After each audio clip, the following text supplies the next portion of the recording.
नमस्कार. हळद रुसली कुंकू असलं मालिकेच्या आजच्या भागामध्ये आपल्याला पाहायला मिळतं आहे की इथे कृष्णा पाणी घेऊन गेलेली असते आढळरावांसाठी गोळ्या खाण्यासाठी आणि मी त्यांना ती गोळ्या देते. त्यांची भरपूर अशी नीटशी ती काळजी घेत आहे. आता एक तिला प्रश्न पडला आहे की आपल्या घरात नवीन नवरी आली तर तिचं देवकार्य व्हायला हवं, सत्यनारायण व्हायला हवा, कुलदेवतेचं दर्शन व्हायला हवं. मग आबा म्हणतात मग पुढे.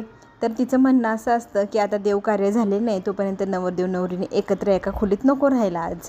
मग हे जे काही रीतिरिवाज आहे हे आपण पूजाला सांगायला हवे आणि त्यांचं सत्यनारायण वगैरे सगळं व्यवस्थित रीतिरिवाजांनी करून मग ते दोघंजणं एकत्र राहील असं आपण त्यांना सांगूया. आढळराव मात्र म्हणतात आता मी जर सांगायला गेलो तर ते मला टांगायला निघतील. तर आता एक काम करा, तुम्ही हे सगळं जे काय मला सांगतायत ना ते त्यांच्याशी बोलून पहा, ते काय म्हणतायत आणि काय नाही. मग तसं करूया आपण. आता जरी आपल्या मनाविरुद्ध झाला असेल पण समर तर तुमचाच मुलगा आहे. आता तो ह्या घराचा वारीस आणि मोठा पुत्र, तर त्याचे सगळे काही रीतिरिवाज व्यवस्थित व्हायला हवे. मग आपण त्याची सगळी हौसमौस करायला हवी ना. मग इथे कृष्ण आता सांगायला जाणार असते समर आणि पूजाला की तुम्ही दोघंजणं आज रात्री वेगळं राहायचे. इकडे मात्र सावित्री इतकी खुश आहे ना, ती आता देवांना नमस्कार करून म्हणू लागते की देवा तू माझं 7 जन्माचं जे दारिद्र्य होतं ते घालवलं. माझ्या लेकीचं लग्न किती श्रीमंत घरात झाले, तिचं नशीब उजळवलं रे देवा. खूप खूप आभारी आहे तुझी. आता माझंही नशीब तिच्यासोबत उजळू दे आणि मीही महालात राहायला जाऊ दे असं म्हणत देवासमोर हात जोडून प्रार्थना करत असते. आणि थोरली लेक भक्ती हे सगळं काही ऐकत असते. तिला पाहून खूपच आडेवेडे घेत टॉन्ट मारू लागते सावित्री आणि बादलीभर पाणी आणते आणि तिच्या झोपायच्या अंथरुणावरती भरदिशी ओतून देते. आणि भक्ती मग तिला विचारू लागते आई आई तू हे काय करते, माझी झोपायची जागा अशी ओली का करतायस. तर तिची आई म्हणते अय्या खरंच का गं, तुझी जागा ओली झाली, आता कुठे झोपशील तू. मग ती म्हणू लागते की आई तू हे सगळं काय मुद्दाम करते ना, त्या पूजाच्या सांगण्यावरून तू माझ्याशी असं वागते ना गं. हे असं म्हणाल्यानंतर सावित्री आता काहीही बाई विचार न करता तिच्या मोठ्या लेकीच्या कानाखाली सणसणीत वाजवते आणि म्हणू लागते की कट्टाळ करंट कपाळे, आणि तुझ्यामुळे तर माझ्या पूजाचं लग्न होता राहिलं असतं. तू किती करंटी आहे, तुला तुझ्या बहिणीचं सुख पाहवत नाही. तिचं लग्न झालं मोठ्या घरात, ती श्रीमंत घरात नांदू लागली, हे तुला पाहावेना झालं. सख्खी बहीण असून तिच्या जीवावर उठली होतीस ना गं तू तिचं लग्न मोडण्यासाठी. दिवसभर मी तुझ्याकडे लक्ष दिलं नाही पण आता मी काय तुला सोडत नसते. तर तिच्या आईला ती म्हणू लागते म्हणजे काय आई. तर आई तिची जास्तच हेटंबळा करायला लागली. तिला काय काय म्हणायला लागलीस की तू चांगल्या पायाची नाही, तुला तुझ्या नवऱ्याने पण इथं आणून सोडली या, आता मी पण तुला माझ्या घरात ठेवणार नाही. तर ती म्हणते असं काय बोलते आई, मी पण तुझी मुलगीच आहे ना. जरी मुलगी असली तरी तू आज मला नकोशी झाली आहे. तुला हवं असेल तर तू विहिरीत जाऊन जीव दे, तुला कोणी स्वीकारत नाही. तू इथे माझ्या ओरडा येऊन बसली, हे काय आता मला चालणार नाही असं म्हणत सावित्रीने तिच्या स्वतःच्या मुलीलाच घराबाहेर काढून आता तिच्यावर किती मोठं संकट कोसळले. ती पुढे काय करणार हे आपल्याला पाहायला मिळणार. इकडे मात्र आपल्याला पाहायला मिळेल की पहिली रात्र आपल्या पूजू डार्लिंगसोबत साजरी करायची म्हणून आपला समीर इतका खुश आहे. परफ्यूम मारून छान प्रकारे कपडे वगैरे घालून एकदम तिची वाट पाहत उभा आहे. वाट पाहून पाहून कंटाळतोय, तर जोरजोरात तिला हाका मारतोय लवकर ये नाही तर मी येतो. तर तिकडनं पूजा येते छान तयार होऊन. आता पूजाला पाहून ग असं म्हणत तिची तारीफ करू लागतो समीर आणि म्हणू लागतो की आज तर चंद्र पण तुला पाहून लाजला असेल, इतकी सुंदर तू दिसशील. आता मला अजिबात राहावेनं झालं आहे, असं झालं आहे कधी तुझ्या जवळ येतोय आणि तुला घट्ट मिठी मारतोय असं म्हणत तिच्याजवळ तो जाऊन गप्पा गोष्टी करू लागतो. आता यांचं नशीब कसं आहे ना, तर दरवाजा ठोठावला आहे कोणतरी, तरी ते समीर इतका संतापतोय यांना कळत नाही पहिली रात्र आहे नवरा बायकोंची, कशाला आलात असं म्हणत दार उघडायला जातो. आणि इथे जोरात इथे कृष्णावर ओरडतो आणि म्हणतो की तुम्हाला एवढी अक्कल नाही, आज आमचं लग्न झालं आहे, आम्हाला जरा प्रायव्हसी द्यावा, एकत्र राहू द्यावा, काय दरवाजा ठोठावता निघा इथून असं म्हणत अपमान करू लागतो. इथे मात्र आता रूमच्या आत शिरून कृष्णा सांगू लागते की मला तुम्हा दोघांशी काहीतरी बोलायचे.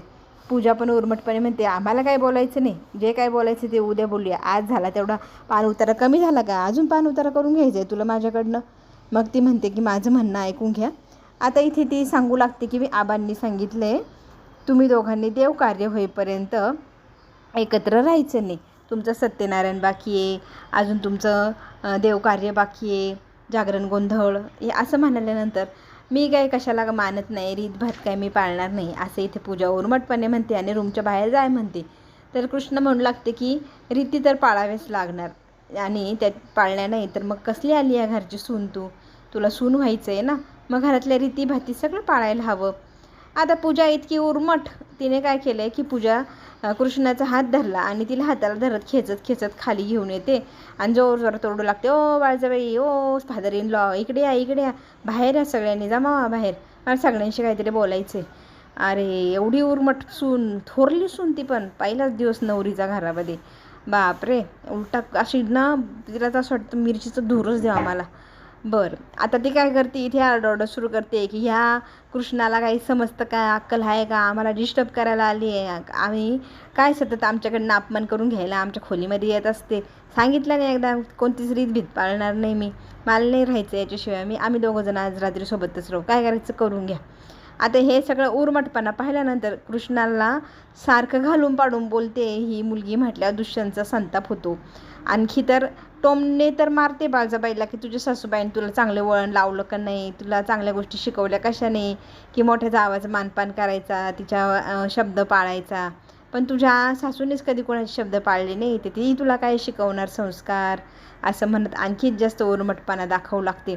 त्यात तिचा नवरा समीर पण तिच्या स्वरात सूर मिसळतो आणि म्हणतो की ही कोण आम्हाला रीतिरिवाज शिकवणारी, तू तर लहान आहे, लहानांसारखंच राहायचं. तर कृष्णासोबत सगळेजण उद्धटपणे बोलत आहे. दुष्यंतला संताप होतो, दुष्यंत पण जोरजोरात भांडण करू लागतो. तर समीर म्हणू लागतो की माझ्या बायकोशी नीट बोलायचं. तर ते दुष्यंत म्हणतो तुझ्या बायकोला काय म्हणाल तुला राग येतो, मला पण माझ्या बायकोला कोणी काय म्हटलं तर राग यायचं, कोणीच कोणाला काय म्हणायचं नाही. बरं, आता घरातली मोठी मंडळी म्हणू लागतात की नक्की काय झालं आहे, कशावरून एवढे वाद पेटलाय तुमचं, शांत व्हा आणि काय प्रश्न आहे तो सांगा बरं एकदाचा. आता इथे ना कृष्ण सांगू लागते की ह्या दोघांना वेगळं रात्रीचं राहायला सांगितलं आहे देवकार्य होईपर्यंत, म्हणून यायला राग आला आहे. तर इथे मी कोणतीच रीत पाळणार नाही असं पूजा म्हणते. तितक्यातच पाठीमागून आढळराव येतात आणि म्हणू लागतात, थोरल्या सुनबाई, थोरल्यापणाचा तुम्हाला मान घ्यायचा आहे, तुम्हाला रीत भात कळते, लहान जावेने तुमच्या पाया पडावा की नाही, मग एवढ्या रीती तुम्हाला माहिती आहे ना, पहिल्या रात्रीची रीत तुम्हाला माहीत नाही, अजून तुमचं देवकार्य झालेलं नाही, तुमची सत्यनारायण पूजा झालेली नाही, मग तुम्हाला सांगितलं तेवढी रीत पाळायची नसेल तर मला सांगा, पुढे मी तुमचं काय करायचं मला माहिती आहे, करू का मी, घेऊ का निर्णय. आता इथे पूजा म्हणत असते की आम्ही नाही पाळणार रीत भात. तर इथे थोरल्यापणाची मग मान पण मागायला यायचे नाही असं ठणकावून इथे आढळरावांनी सांगितल्यानंतर समीर लगेचच गुगली टाकत लगेच म्हणतो, ओके आबा, तुम्ही म्हणताय ना तसंच होईल, तुम्ही म्हणाल ते प्रत्येक रीत पाळली जाईल, एकच तर रात्रीचा प्रश्न आहे देवकार्य होईपर्यंत ना, बरं आम्ही वेगवेगळे झोपू आणि आम्ही तुम्ही सांगितलेली सगळी रीतही पाळू. खरं तर समीर इतका चालू आहे, त्याला माहिती आहे आता आबांच्या विरोधात जायचं नाही, आबा ज्या गोष्टीला म्हणतील त्या गोष्टीला हाच म्हणायचं, आबांची मर्जी तीच आपली मर्जी असं म्हणत तो पूजाला शांत करतो, डोळ्यांनी खुणवतो आणि तिला जायला रूममध्ये सांगतो. मग पूजा सगळ्यांना म्हणते की ठीक आहे, आणि इथून पुढे माझ्याकडे ना नोकरांकडे निरोप पाठवत जा, तुमची ही जी धाकली सून आहे ना ही माझ्या खोलीत आली नाही पाहिजे मला निरोप वगैरे द्यायला, का तुम्ही हिला आता नोकरी दिली आपल्या घरात नोकरांची, ती नोकरांची कामं आता करायला लागली आहे, तसं असेल तर तसं सांगा, हाक मारताना तशीच मारल मग, अशी ओरमटपणे बोलते आणि खोलीत निघून जाते. दुष्यंतचा मात्र संताप होतो, पार नोकरांनी वगैरे असं म्हटलं आहे त्याच्या बायकोला म्हटल्यावर, फक्त ती शांत राहा म्हणते म्हणून दुष्यंत शांत राहतो कृष्णासाठी. आणि इथे आढळराव पण दुष्यंत आणि कृष्णाला शांत व्हा, राग शांत करा असं खुणवतात. आता बघता सगळेजण झोपी गेले. आढळराव आपल्या खोलीत येऊन झोपतात. तितक्यातच बाळजाबाई येते आणि त्यांना हाक मारू लागते की आढळराव. मग ते 2-3 वेळा हाक मारलं डोळा उघडतात आणि मग ती म्हणते तुम्ही गोळ्या घेतलात, तर तो म्हणतो हां, आणि लगेच दुसरीकडे तोंड करून झोपतो.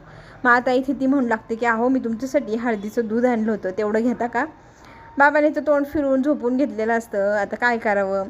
मग आपल्या बाळजाबाईने तो दुधाचा ग्लास त्याच्या उशाजवळ झाकून ठेवलेला असतो आणि तीही मग झोपायला जाते. तिला फार वाईट वाटतं की ती चांगला प्रयत्न करते, पण आता समोरून रिस्पॉन्स येत नाही, पण प्रयत्न आपले चालू ठेवायचं, चांगला वागत राहायचं, एक ना एक दिवस काहीतरी आपल्याला फळ मिळेलच. बघा आता आढळराव बराच वेळ झाल्यानंतर उठून पाहतात बायको झोपली की उठली, ती गाढ झोप येते. मग ती गाढ झोपेत आहे हे पाहिल्यानंतर तो उठतो आणि मग तो दुधाचा ग्लास घेऊन तेवढं दूध पिऊन टाकतो.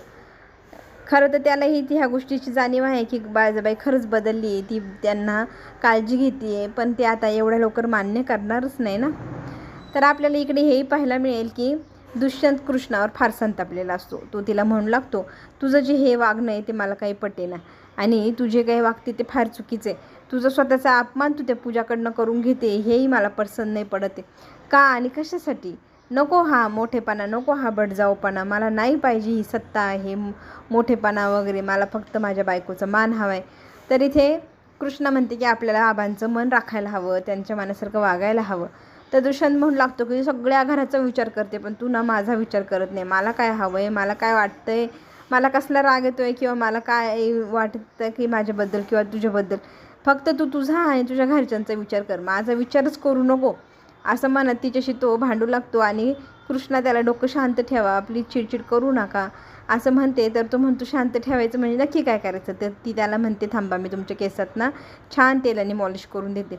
मग तेल घेऊन येते, त्याला खाली बसवते, त्याच्या डोक्यात छान मॉलिश करायला हळूहळू सुरुवात करते आणि इकडचे तिकडचे गोड गोड गप्पा मारता मारता त्याला विसर पाडू लागते ती. तर ती त्याला म्हणत असते की आता शांत राहत जा, जास्त चिडचिड करायची नाही, आबांचा पण आपल्याला विचार करायला हवा, आबांची तब्येत महत्त्वाची या क्षणाला, जसं आबा म्हणतील तसं आपण करूया ना, काय हरकत आहे. तर दुष्यंत म्हणतो मला काहीच पटत नाही, तुम्हाला सगळ्यांना जे पटतंय ते तुम्ही करत राहा, माझ्याकडून कसलीच अपेक्षा करायची नाही, मी नाही तुमचं सगळ्यांचं ऐकणार, असं इथे दुष्यंतने त्याचं मत स्पष्टच सांगितलेलं आहे. पूजा आपली कृष्णा मात्र हसत असते हे सगळं ऐकून. तिला माहिती आहे तिचा नवरा तिच्या शब्दाबाहेर जाणार नाही, तिच्यासाठी तो काहीही करल. आता ह्या क्षणाला जरी तो म्हणत असला मी काही करणार नाही, तरी वेळ पडली तर तो तिच्यासाठी लढलही. आता हे जे दुसरे महाशय जयंतराव हे पण फार दुःखात आहे, कारण पूजा डार्लिंग त्याची पण डार्लिंग होती, त्याला किती आवडायची. आता तिचं लग्न झालं आहे ते पण त्याच घरामध्ये त्याच्या मोठ्या भावाशी. तर ह्या गोष्टीचं वाईट त्याला वाटतं आहे की पूजाने त्याला धोका दिला आहे आणि त्या समीरशी लग्न झाले. तर समीरला म्हणू लागतो की आलास भावा तू, बघ आज मी किती खुश आहे, तुझ्यासाठी मी टुन्न होऊन आलो आहे. आणि खरं तर तो त्या कोयत्याला धार लावत असतो. ती धार पाहून समीर 2 मिनटासाठी का होईना घाबरतो बरं का, कारण जयवंतचा जो काही उद्देश असेल, जे काही असेल ते सांगता येत नाही, काय कधी कोणाची फिरतील ग्रहतारे. बरं आता हा ना पठ्ठ्या त्याला म्हणू लागला आहे की बघ रे बाबा, तुझं लग्न झालं ते पण जगातल्या सगळ्या सुंदर बाईशी, ती बाई तुला माहिती आहे ना आपल्याला किती आवडायची, पण आपल्याला नाही मिळाली, तुझा डाव पडला रे. एवढा डाव पडून पण काय झाले, पहिली रात्र तुला तिच्यासोबत घालवता आली नाही, तुझं काय नशीब. बरं चालेल, पण तुला आहे ना माझ्याकडनं ढीगभर शुभेच्छा बरं का, असं म्हणत तो कोयत्याने मुद्दाम वार करण्याचा प्रयत्न करतो आणि स्वतःला पटकन समीर सावरतो, मागे सरकतो आणि म्हणतो मग जयवंत वाचलास रे भावा, तू वाचलास, पण एखाद्या दिवशी वाचेल का नाही सांगता येत नाही. आता खरं तर हे मनसुबे काय आहे जयवंतचे आपल्याला तरी कळले, समीरलाही कळले, पण आता पुढे सावधगिरी तो राहील का आणि जयवंत खरंच कोणाचा जीव घेण्याचा प्रयत्न करेल का, हे तर आपल्याला पुढे पुढे जाऊनच कळेल. चला, दुष्यंत ना सकाळी सकाळी आपले पुशअप्स मारतोय, व्यायाम करतोय, सगळे प्रकार करून राहिला फिट अँड फाईन. बरं आता बायको आली, त्याच्यासाठी दुधाचा ग्लास घेऊन म्हणू लागते की घ्या ग्लास दुधाचा. तर तो म्हणतो बायको मला काय वाटतं प्रत्येकाने व्यायाम करायला हवा, तर ना तू ही 10-1 पुशअप मारूनच घे, मी ज्या तुला शिकवतो त्या. थोडं व्यायाम करायला सुरुवातच करतो, कारण तू आता सरपंच बाई आहे, तुझ्या मागं व्याप किती आहे, व्यायामाची गरज असते अशा व्यक्तींना. तर इथे ही आपली कृष्णा म्हणते काय गरज नाही, एकदा मी वावरात गेले आणि नांगर उचललं ना झालं माझं व्यायाम. तर तो म्हणतो काम आणि व्यायाम वेगळं असतं, हे असं नांगर उचलणं हे कामं करणं याला काय व्यायाम नाही म्हणत, याला ना व्यायाम म्हणजे वेगळी गोष्ट असते. तर मी तुला आज शिकवतो कसे व्यायाम करायचे, कसं तू फिट अँड फाईन राहायला पाहिजे. तर इथे कृष्णा नकार देत असते का नाही आपल्याला जमणार नाही, पण इथे दुष्यंत म्हणतो का नाही जमणार, मी शिकवतो ना, ये इकडे. तर इथे लगेच कृष्णा तिथून पळ काढते आणि आपला दुष्यंत हसू लागतो तिची थट्टा मस्करी करून. आता घरी सगळे वाट पाहत असतात चहाची. चहा आणतोय कोण, आपली सुनबाई म्हणजे कृष्णा. आता नेहमीप्रमाणे कृष्णाने सगळ्यांना चहा दिला आणि सगळेजण कौतुक करत असतात की चहाशिवाय ना सकाळच होत नाही बाबा, तुझ्या हातच्या चहा पिला का आम्हाला बरं वाटतं. तर इथे आढळराव हात पुढे करतात, माझा चहा. तर ती म्हणते तुम्हाला चहा नाही, डॉक्टरांनी तुम्हाला चहा साखर सगळं बंद केलं आहे, नाही देणार इथून पुढे मी तुम्हाला. आढळराव म्हणू लागतात काय सरपंच बाई आहे, तुमचा रुबाब इथे नाही, तुमचं रुबाब गावावर, माझ्यावर नको. आणि राहिलं ना त्या डॉक्टरचं ऐकू नको, डॉक्टर काही पण सांगतात साखर नाही खायची म्हणे, काय नाही, मला चहाशिवाय होणारच नाही. तरी ती कृष्णा म्हणते मी तुमच्यासाठी ना बिना साखरेचा चहा आणते. मग तो तर चालेल ना. तिथे थट्टा मस्करी मग त्यांची फॅमिली मेंबरची चालू असते. हां, तू बिना साखरेचा आणून ठेव आणि मी ना माधवला सांगून साखर आणून ठेवतो. तू गेली की मी त्यात मिक्स करून घेत जाईल. हसू लागतात मग सगळेजण. तितक्यात पूजा येते आणि म्हणू लागते की या सरपंच बाईचं जरा जास्तच चाललं आहे घरामध्ये. तिची सरपंचगिरी घराबाहेर करायला सांगा, घरात नाही. तरी ते आढळराव फक्त बघत असतात तिला, उलटून काहीच म्हणत नाही. आता समीरराव सगळ्यांना थांबायला सांगतात आणि ऐकायला सांगतात. माझं काय म्हणणं आहे ऐका. तर त्याचं म्हणणं ऐका बरं का आता शहाणा. तो म्हणू लागतो की एवढ्या रीतीभाती आपण पाळतोय तर ना आता एक ती रीत आहे ना सोनमुख पायची, ती पण होऊन जाऊ द्या आज. कसं सगळ्या रीतीभातीप्रमाणे झालं म्हणजे तुमच्या विमानासारखं होईल. आणि माझी बायको बिना सोन्याची कशी दिसल, गावातले लोक काय म्हणतील. आणि आढळराव पाटलाची, रांगडे पाटलांची सून, तिच्या अंगावरती एक टिपकूस दागिना नाही. तर आता दागिना आणायचा कुठून. त्यापेक्षा माझी आई जर असते तिचे सगळे दागिने माझ्या बायकोला दिले असते. तर माझं असं म्हणणं आहे की सोनमुखासाठी माझ्या आईचे दागिने माझ्या बायकोला द्यावे. हे सगळं ऐकल्यावर आढळराव फक्त पाहतायत त्यांच्याकडे. ते काय निर्णय घेतील हे तर फारच रंजक ठरणार पुढे आपल्याला पाहायला. चला, सोनमुख ठरलं आहे बघायचा आज कार्यक्रम. तर इथे पूजा नोकरांनी म्हणून ही नवते कृष्णाला आणि सांगते की नोकरांसोबत राहून तू सगळी कामं आज कर. माझ्या सोनमुखाचा कार्यक्रम व्यवस्थित पार पाड. कुणाला काही कमी पडलं पाहिजे नाही. कसं आढळराव पाटलांच्या थोरल्या सुनेचं सोनमुख आहे असं म्हणत ती स्वतःचं भरघोस कौतुक करते. आणि कृष्णाला नोकरांनी म्हणून ही नव्हते हे सगळं फक्त आढळरावांसाठी कृष्णा सहन करते. पण आता आढळरावांच्या पायाखालची जमीन माती जशी कमी व्हावी तशी कमी व्हायला लागली. का तर ह्या पूजामुळे. फक्त पूजाचा विचार करण्यात अर्थ नाही, आता कृष्णाचा विचार करायला हवा असं आढळरावांना वाटतंय. आणि ट्विस्ट येणार आता तो पुढे, तो आपण पाहूया. तोपर्यंत घेऊ छोटी विश्रांती.